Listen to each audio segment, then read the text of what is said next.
विधान परिषदेच्या स्थानिक स्वराज्य संस्थांच्या निवडणुका जाहीर झाल्या, त्यामुळे पुणे जिल्ह्यात राजकीय हालचालींना वेग आलाय. महायुतीत पुण्यात ही जागा मिळवण्यासाठी राष्ट्रवादी व भाजपात जोरदार चुरस निर्माण झाली. पण काही करून पुण्याचा क्लेम सोडायचा नाही हे राष्ट्रवादीचं ठरलंय. त्या दृष्टीनं मोर्चेबांधणी सुरू झाली. राष्ट्रवादीकडून माजी आमदार सुनील टिंगरे, विलास लांडे यांच्यासह विक्रम काकडे यांचं नाव चर्चेत आहे. यापैकी कुणाला उमेदवारी मिळणार हे सुनेत्रा पवार तसेच जय पवार, पार्थ पवार हेच ठरवतील असं सांगितलं जाते. त्यामुळं उत्सुकता शिगेला पोहोचली. ही जागा नेमकी कुणाच्या वाट्याला जाणार? राष्ट्रवादीला पुण्याची जागा मिळाली तर नेमकी कुणाची वर्णी लागणार? अधिक चान्सेस कोणाचे असतील हे जाणून घेऊया आजच्या भागातून. नमस्कार, मी श्रीहरी आणि आपण बघताय बोलबिंदास. केंद्रीय निवडणूक आयोगाने अखेर विधान परिषदेच्या स्थानिक स्वराज्य संस्था मतदारसंघांच्या निवडणुका जाहीर केल्या. त्यानुसार 17 जागांसाठी 18 जूनला मतदान होणार आहे. यामध्ये पुणे स्थानिक स्वराज्य संस्था विधान परिषद मतदारसंघांचाही समावेश होतो. या मतदारसंघांचे नेतृत्व करणाऱ्या अनिल भोसले यांची मुदत 5 डिसेंबर 2022 मध्ये संपली. मात्र राज्यातील जिल्हा परिषद, महानगरपालिका, नगरपालिका, पंचायत समित्यांच्या सार्वत्रिक निवडणुका न झाल्यानं मागील 5 वर्षांपासून विधान परिषद, स्थानिक स्वराज्य संस्थांच्या निवडणुका प्रलंबित होत्या. नुकत्याच महानगरपालिका, झेडपी सह इतर निवडणुका पार पडल्यानं या निवडणुकांचा मार्ग मोकळा झाला. या पार्श्वभूमीवर पुण्याची जागा आपल्याकडे राखून ठेवण्यासाठी राष्ट्रवादीकडून हालचाली सुरू करण्यात आल्या. पुण्यासह आणखी काही जागांवर राष्ट्रवादीने आपला दावा सांगितला. पुणे हा आपला बालेकिल्ला असल्याने ही जागा कदापि सोडायची नाही असा पवित्रा राष्ट्रवादीने घेतलाय. दुसरीकडे संख्याबळ वाढल्याने भाजपनेही पुण्याच्या जागेवर डोळा ठेवू नये. पुणे जिल्ह्यातील बलाबलाचा विचार केला तर महायुती भाजपचे 319, राष्ट्रवादीचे 347, शिवसेनेचे 68 सदस्य, महाविकास आघाडीकडे काँग्रेसचे 19, शिवसेना उद्धव बाळासाहेब ठाकरे पक्षाचे 11, राष्ट्रवादी काँग्रेस शरद पवार गटाचे 17 सदस्य, तर अपक्ष व स्थानिक आघाडीचे प्रत्येकी 23 सदस्य. या आकडेवारीचा विचार केला तर अजूनही राष्ट्रवादीचे पारडे जड आहे असं म्हणावं लागेल. मात्र राष्ट्रवादी व भाजपात फार मोठं अंतर दिसत नाही. हे पाहता भाजपकडून काही जागा खेचण्याचा प्रयत्न सुरू असल्याचं दिसून येते. परंतु राष्ट्रवादीने ही जागा राखण्यासाठी प्रतिष्ठा पणाला लावली.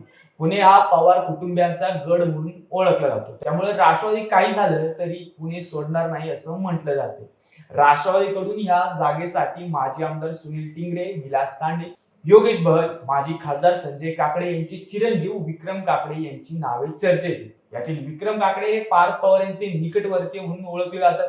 मध्यंतरी झालेल्या विधान परिषद निवडणुकीतही विक्रम यांचे नाव चर्चेत होते. हे पाहता या खेपेला त्यांच्या नावावर शिक्कामोर्तब होणार का हे पाहणं औत्सुक्याचं ठरणार आहे. सुनील टिंगरे यांचा वडगाव शहरी परिसरात प्रभाव, पुणे शहर भक्कम होण्यासाठी त्यांच्या नावाचा विचार होऊ शकतो. मात्र सध्या अचानकपणे पिंपरी चिंचवडचे माजी महापौर आमदार विलास लांडे यांचं नाव सध्या आघाडीवर दिसते. त्याला कारणही तशीच आहे. 2-4 दिवसांपूर्वी एका उद्यानातील अतिक्रमणावरून राष्ट्रवादीच्या नेत्या मंगला कदम यांनी आक्रमक पवित्रा घेतल्याचं दिसून आलं. भाजप आमदार महेश लांडे यांना त्यांनी त्यावरून थेट जाबच विचारला. विलास लांडे यांना पाडण्यासाठी गेली 15 वर्षे मी तुम्हाला मदत करते, असं असतानाही तुमचे नगरसेवक आम्हाला त्रास का देतात, असा प्रश्न मंगला कदम यांनी महेश लांडे यांना केला.